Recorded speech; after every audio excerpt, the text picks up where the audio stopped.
Friend, good morning. તો આજનો vlog છે ને ઘણો લેટ ચાલુ થાય છે। અત્યારે વાગી ગયા છે 11:30। સવારમાં મસ્ત મજાનું બધું આપણે કામ કરી નાખ્યું સાસુ હવે હળી મળીને, અને પછી ઘડીક લઈ લીધું સૂર્યનું સ્નાન, કારણ કે વિટામિન ડી પણ એટલું જ જરૂરી હોય છે। ઘણા લોકોને એવો પ્રશ્ન થતો હોય છે કે હું દૂધ તો બહુ પીવું છું એમ, તો મારા કેમ અણશક્તિ છે ને હાડકાં કેમ નબળા છે એમ। પણ દૂધ એટલે એક પ્રકારનું કેલ્શિયમ, એ પછી તમે કેલ્શિયમ ગમે ત્યાંથી લ્યો, તમે કેલ્શિયમ લ્યો છો, પણ કેલ્શિયમ ક્યારે વર્ક કરશે? જ્યારે તમે વિટામિન ડી લેશો ત્યારે એ છે ને હકીકતમાં તમારું કેલ્શિયમ યુઝમાં થશે, યુઝમાં આવશે, એટલે તો તમને તમે જે દૂધ પીવો છો ને એ ફળશે એમ। નકરું તમે દૂધ પીધા રાખો તો કેલ્શિયમ એટલા ડાયરેક્ટ વર્ક નથી કરતું, તો તમારી સાથે વિટામિન ડી પણ જોઈએ। તો મસ્ત મજાનો શિયાળો આવી ગયો છે, શિયાળાનો તડકો હોય સવારનો ખૂણો મસ્ત મજાનો, તેમાં અડધી પોણી કલાક બેસો અને એન્જોય કરો તડકાને, અને સાથે સાથે જે કુદરતી માહોલ હોય છે એને પણ આપણે એન્જોય કરવાનું। તો એવું બધું છે। તો અમે પણ જો સવારમાં મસ્ત મજાનું સૂર્ય સ્નાન કરી નાખ્યું, થોડુંક નાનું મોટું બીજા બધા કામ હોય એ પણ કરી નાખ્યા ને એવું છે। અને અત્યારે વાગી ગયા છે 11:30। તો વિચાર્યું કે હવે આજે તો પાલકનું સૂપ બનાવી જ નાખું। તો જો સવારે છે ને આપણે શેનું શાક હતું, ચોળી બટેકાનું શાક છે, અને અહીંયા રોટલીનો લોટ છે। તો રોટલીનો લોટ એટલે ખાલી રોટલી જ બનાવવાની છે, એટલે ઘણા બધા ફ્રી છીએ આપણે। તો ચાલો આપણે પાલકનું સૂપ પણ બનાવી નાખશું, અને સવારમાં છે ને દરરોજ 2 મોસંબી પણ ખાઈ લેવાની બહુ મજા આવશે। તો સવારમાં જો આપણે બધું એવું જ કર્યું છે। તો તમારો સવારનો રૂટીન શું હોય છે ને તમે જરૂરથી કોમેન્ટ કરજો। મારું તો સવારનું રૂટીન કેવું હોય કે સવારે વહેલા ઉઠ્યા પછી આપણે શિરામણ કરીને ઘરનું જે થોડું નાના મોટા કામ હોય એ કામ કરી નાખીએ, અને પછી મસ્ત મજાનું તડકામાં બેસવાનું। તડકામાં સાથે સાથે આપણે મોસંબી હોય, સંતરા હોય કે કોઈ પણ ફ્રૂટ હોય ને એ ખાઈ લેવી એમ।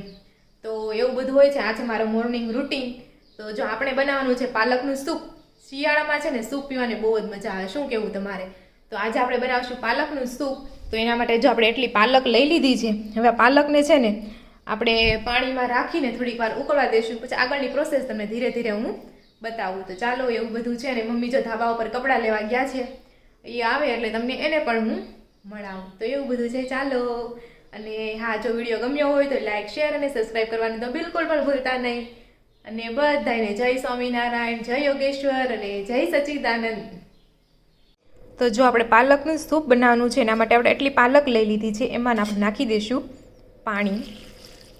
હજી 1 ગ્લાસ પાણી નાખી દઉં।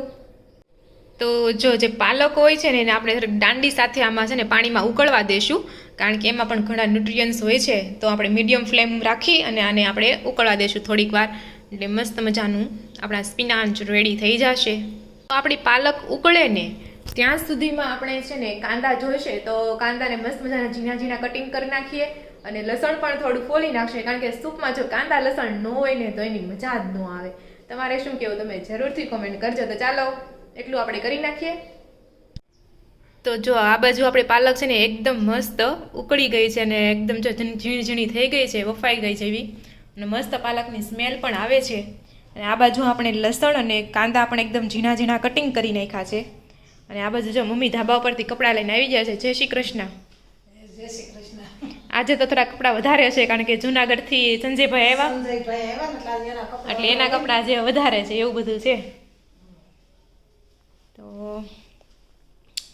ચાલો હવે આપણે આ જે પાલક છે ને એને આપણે મિક્સરમાં લઈ લઈએ, મિક્સર બોલમાં લઈ લઈએ, અને પછી એને એકદમ ઝીણી ક્રશ કરી નાખશું,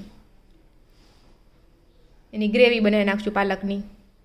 તો જો આપણે બધી જ પાલક છે ને તપેલીમાંથી લઈ લીધી છે, અને આ મિક્સર બાઉલમાં નાખી દીધી છે। અને આજે તપેલીમાં જે પાણી વધ્યું છે ને પાલકનું એ આપણે રાખશું। આપણે આગળ પછી આપણે જે સૂપ બનાવીએ ત્યારે પાણી એડ કરવાનું થાય ત્યારે આપણે આ પાણી એડ કરીશું। તો એવું છે, ચાલો તારે મિક્સરમાં એકદમ ગ્રેવી પેસ્ટ બનાવી નાખીએ પાલકની। તો જો આપણે પેસ્ટ છે ને એકદમ લાઇટ થઈ ગઈ છે, અને આપણે આ બાજુ છે ને તેલ પણ મૂકી દીધું છે। તેલમાં તેલ આવ્યું છે કે ચેક કરી લેવી, એના માટે રાઈ નાખી દઈશું।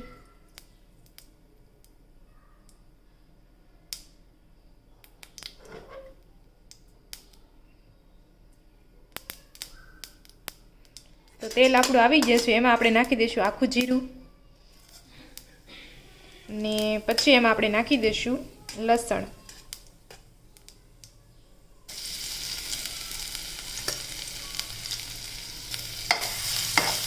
ને 1-2 મિનિટ સાતળવા દઈશું અને લસણને।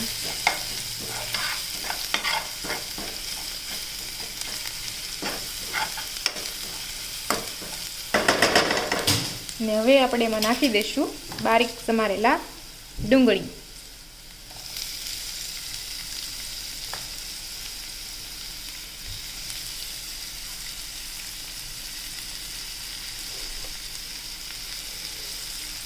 મિક્સ કરી દઈશું.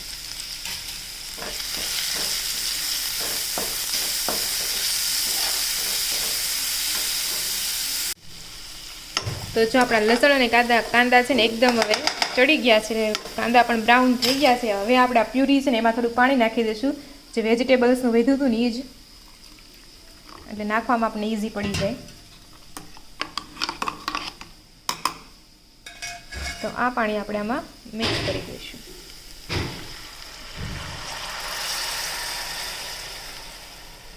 હજી થોડુંક પાણી નાખીને મસ્ત હલાવી નાખીએ.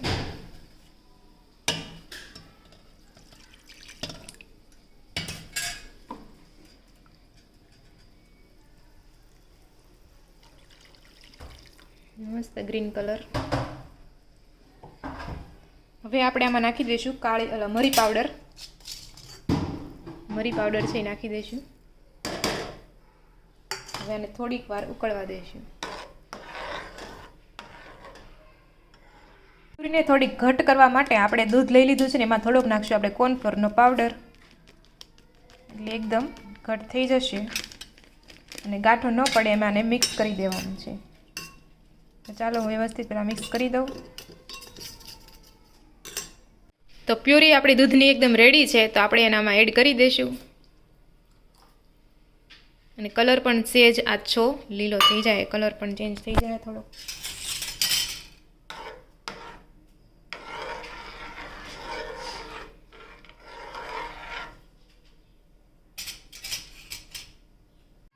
અને હવે આપણે નાખી દઈશું સ્વાદ પ્રમાણે મીઠું. હવે આને 2 થી 3 મિનિટ ઉકળવા દઈશું, એટલે આપણું સૂપ એકદમ રેડી થઈ જશે.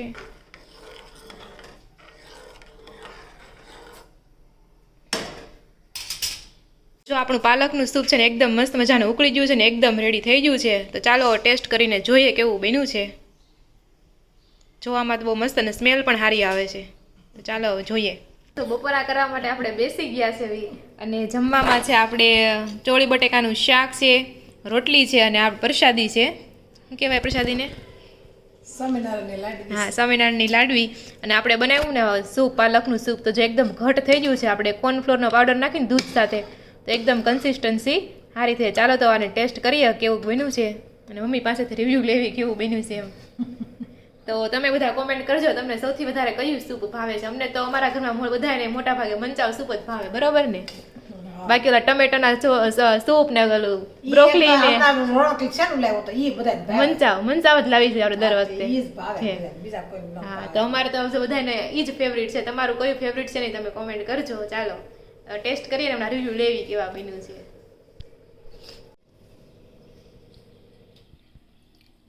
તો જો મમ્મીએ તો ટેસ્ટ કરવા માંડ્યા છે, તો કેવું બન્યું છે મમ્મી? ભાવ્યું કે નહીં? કે ટમેટા સોસ જેવું ન ભાવે? ઓલું ભાવતું હોય ને જ્યાં પાછું પેલું વેલું ખાધું ને પીધું એટલે સારું લાગે છે થોડું કેમ. લાગે છે. તો એવું છે. બાકી ટમેટો સોસ તો લગભગ ટમેટાનું સૂપ તો કોઈ લગભગ ભાવતું જ નહીં. લાલ કલરનું સૂપ ઈ કોઈ ક્યાં પીધું લગનમાં કોઈ દિનો. લગનમાં હોય ને આપણે 2-3 ઓપ્શન, તો બધા મંચાવ સૂપ વધારે લેવા પસંદ કરે.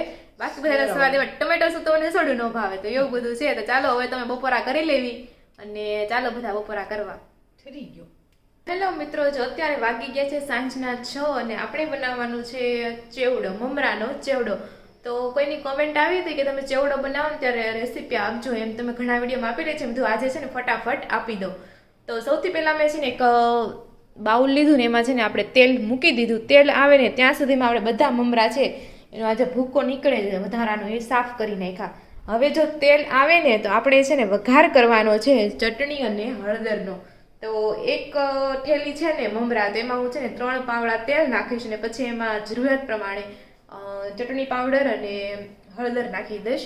અને પછી હું છે ને બટેકાને ભૂંગળા તળી નાખીશ. અને લીમડો પણ લઈ લીધો છે. લીમડો છે ને આપણે એકદમ તળી નાખશું ને એકદમ કડકડિયા લીમડો કરી નાખશું. પછી એનો ભૂકો કરીને મમરામાં નાખશું ને તે મસ્ત એવો લીમડાનું સ્મેલ સાથે મસ્ત એવો ટેસ્ટ પણ આવે છે. તો ચાલો હું તમને બતાવું. તો અત્યારે જો હું છે ને તેલ આવી ગયું છે ને, તો અત્યારે હું ચટણી અને હળદરનો વઘાર કરી નાખું. તો જો આપણામાં છે ને ચટણી અને હળદરનો વઘાર આપણે નાખી દીધો છે ને હવે એકદમ હલાવી નાખશું એટલે બધા બીણા થઈ જશે.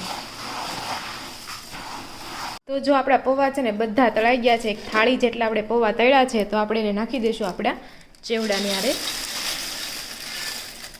અને હવે આપણે તળી નાખશું ભૂંગળા. આપણે ભૂંગળામાં આજ વખતે એક ગડબડ થઈ ગઈ છે. અમે જે સિમ્પલ ભૂંગળી આવે ને ગોળ ગોળ એ જ યુઝ કરીએ છીએ. આ વખતે તો બધું મિક્સ આવ્યું છે, તારોડિયા છે, ગોળ છે ને વાંકાચૂકીવાળી ભૂંગળી ને બધું મિક્સ આવ્યું છે આ વખતે. તો આમાં શું થાય કે અમુક જે તારોડિયા ને અમુક વસ્તુ હોય ને એ થોડીક આમ કાચી જેવી લાગે, પેલા ભૂંગળાની જેમ એકદમ સોફ્ટ ન લાગે એમ. તો આ વખતે આ એક ગડબડ થઈ છે, બાકી અમે સિમ્પલ ભૂંગળા જ નાખીએ છીએ. તો ચાલો ભૂંગળા પણ તળી નાખું. તો જો આપણા ભૂંગળા પણ મસ્ત મજાના તળાઈ ગયા છે ને હારોહાર ગેસનો બાટલો પૂરો થઈ ગયો એવું થયું. ભૂંગળા તળાઈ રહ્યા અને ગેસનો બાટલો પૂરો થયો તો એને બદલવું પડશે અને ભૂંગળા ખાવાની મજા જ બહુ આવ્યો. તો ચાલો ભૂંગળા પણ આમાં એડ કરી દઈશું. બધા અલગ અલગ શેપના છે આમાં. આજે તો આમાં કુબાવાળા છે, ગોળ રીંગું છે, સ્ટાર છે, ઘણું મસ્ત મસ્ત છે, નાના છોકરાને ગમે એવું. તો ચાલો હવે આમાં નાખશું આપણે ચવાણું. તો આ છે સવાણું, જે બહુ તીખું પણ નથી અને ગળ્યું પણ નથી. મારા સંજયભાઈ લાવે છે તો આ સવાણું છે ને આમાં અમે એડ કરી દઈશું અને બસ આપણો ચેવડો એકદમ રેડી છે. બીજું કંઈ હવે આમાં નાખવાનું નથી. તમે ભાવતો હોય તો તમે ચેવડાનો મસાલો જે બહાર મળે છે, ઓ માય ગોડ, ચેવડાનો મસાલો જે બહાર મળે છે એ પણ તમે નાખી શકો, પણ અમે નથી નાખતા કારણ કે ચવાણું આવી જાય ને એટલે પછી મસ્ત મજાનો ટેસ્ટ આવી જાય છે. તો એવું બધું છે. ચાલો મિક્સ કરી દઈએ એટલે આપણો ચેવડો એકદમ રેડી. આપણો ચેવડો છે ને એકદમ રેડી થઈ ગયો છે. હવે આપણે ડબ્બામાં આને સ્ટોર કરી દઈશું. ચાલો જો આપણો ચેવડો બની ગયો છે ને અત્યારે વાગી ગયા છે 6:45. તો જો મંદિરમાં આપણે દિયાબત્તી થઈ ગઈ છે તો બતાવું તમને આજનું મંદિર. તો આ છે જો અમારા ઘનશ્યામ મહારાજ અને મસ્ત મજાના હાર પહેરાવ્યા છે. આ છે અમારું મસ્ત મજાનું મંદિર. રોજ સવારે જો અમે કોયલવેલના ફૂલ છે ને બધા ભગવાનને ચડાવીએ છીએ. તો આ છે અમારું મંદિર ને આ બાજુ જો આપણે આજે બનાવવાનું છે તુરિયાનું શાક.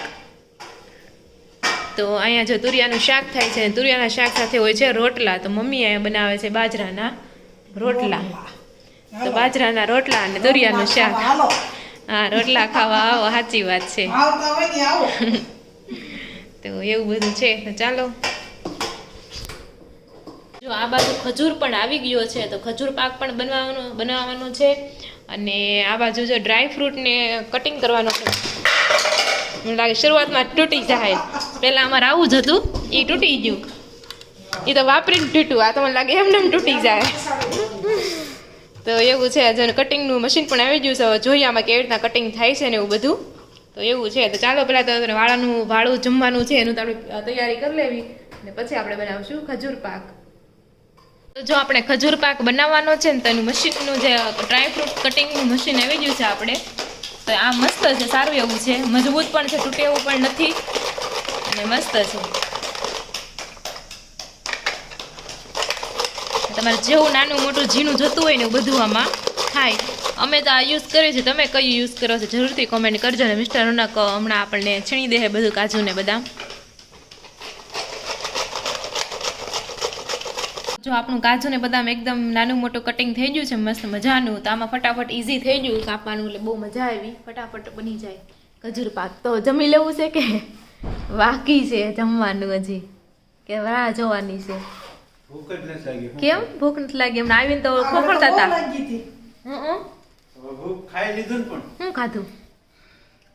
બસ તમારા બધાનો ડાટ. લે ડાટ. હવે તો હું ખોટું કીધું? આવતા હવે ડબ્બા ખોલો બરોબર તો શું ખાવાને ભૂખ લાગે એટલે કીધું તું અમને.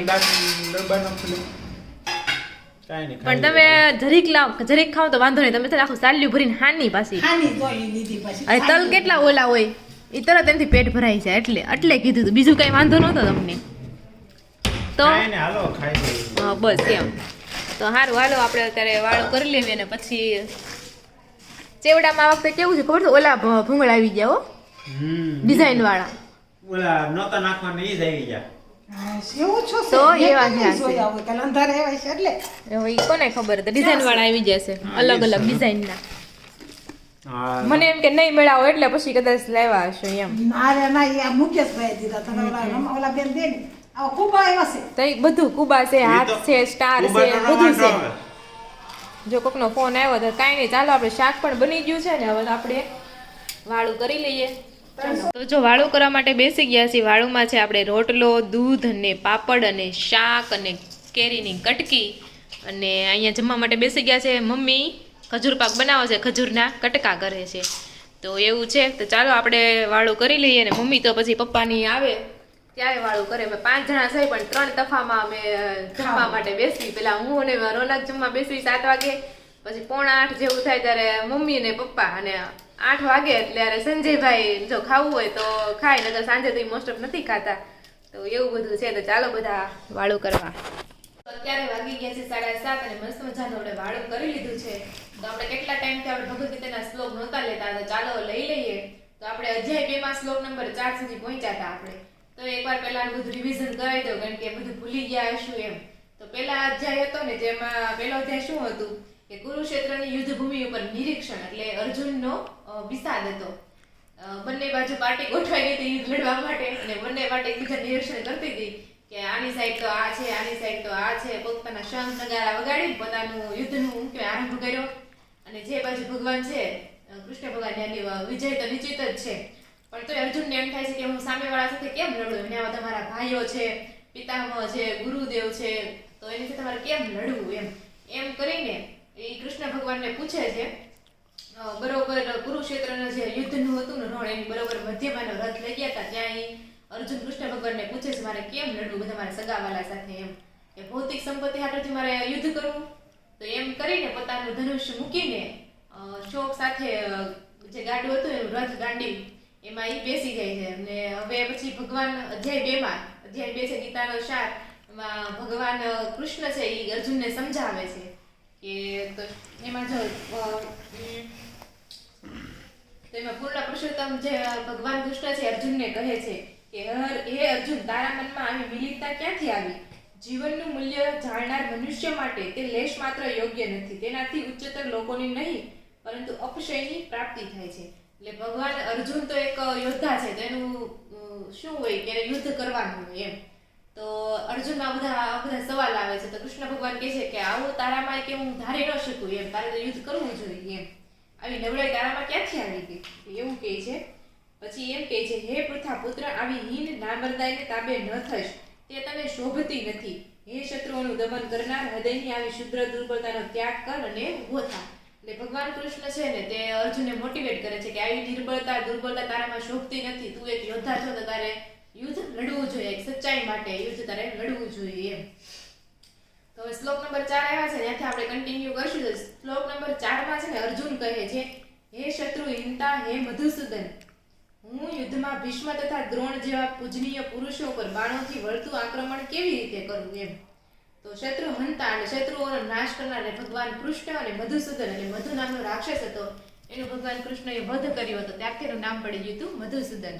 તો એને પૂછે છે કે હું મારા જે ભીષ્મ પિતામહ છે, દ્રોણ છે, એના પર મારે કેવી રીતના પ્રહાર કરવો એમ. તે સામે કૃષ્ણ ભગવાનને હવે સવાલ કરે છે કે તમે તમારા ગુરુ હોય ચાંદીપની ઋષિ છે, તમારા પિતામહ હોય, શું તમે એની હારે યુદ્ધ કરો? આવી રીતના અર્જુન અને ભગવાન કૃષ્ણ બધા તર્ક વિતર્ક બધા ચાલે છે. પછી શ્લોક નંબર 5 આપણે જોઈએ. તો શ્લોક નંબર 5 માં શું અર્જુન કહે છે કૃષ્ણ ભગવાનને કે જેઓ મારા ગુરુજનો છે એવા મહાપુરુષને મળીને જીવતા કરતા ભીખ માંગીને જીવવું એ વધારે સારું છે. તેઓ ભલે દુનિયાવી લાભની ઈચ્છા રાખતા હોય તો પણ તેઓ ગુરુજનો જ છે ને. જો તેમનો વધ થશે તો અમારી ભોગવવા યોગ્ય દરેક વસ્તુ રંજિત થઈ જશે એમ. ત્યાં અર્જુન એમ કહે છે કે ગુરુ એનો પથ ભૂલી ગયા છે. ગુરુ આજના સમયમાં જો તો મોટા ભાગે ગુરુ છે ને શું કે આર્થિક જે પૈસાની લીધે બધાને જ્ઞાન આપતા હોય, બીજું એને કંઈ લેવા દેવા હોય નહીં. તો એવું છે તો કે ઈ ભલે એનો માર્ગ ભૂલી ગયા તો હું મારો માર્ગ ન ભૂલું એમ. ગુરુ ગમે એટલા કઠોર થઈ શકે એમ, પણ આપણે એને હારે કઠોર થવાનું નહીં, અને એનું હંમેશા આપણે માન જાળવવાનું, ત્યારે અપમાન નહીં કરવાનું. તો એવા ગુરુજનો ઉપર હું કેવી રીતના શસ્ત્રનો પ્રહાર કરું, અને જો ગુરુજનો પર હાથ ઉઠાવું, શસ્ત્ર લઉં, તો એનાથી મને જે ભૌતિક સંપત્તિ મળે છે તો એ સંપત્તિ કેવી હશે કે ભૌતિક લાભ ભોગવવા, એટલે લોહીથી ખરડાયેલી વસ્તુઓનો ભોગ કરવા માંગતો નથી, એવું બધું કહે છે. તો કાંઈ નહીં, હવે કાલે આપણે લેવું શ્લોક નંબર 6. તમારા આના વિશે શું કેવું છે તમે કોમેન્ટ કરજો. ભગવદ ગીતાના શ્લોક તમને ગમે છે કે નથી ગમતા. આપણે કહીએ છે ને અલગ આજે કર્યું છે એટલે હું સંસ્કૃતમાં બોલતી ને પછી એનું ગુજરાતી કરતી, તો મને એવું લાગ્યું કે ઘણા લોકો હું સંસ્કૃત બોલું છું એમાં કંટાળો આવતો હતો એમ. એટલે પછી મેં નક્કી કર્યું છે આપણે સંસ્કૃત નહીં બોલવી, ડાયરેક્ટ ગુજરાતી જે ભાષાંતર છે ને એ જ આપણે કહેશું. તો એવું બધું છે, તો તમે જરૂરથી કોમેન્ટ કરજો.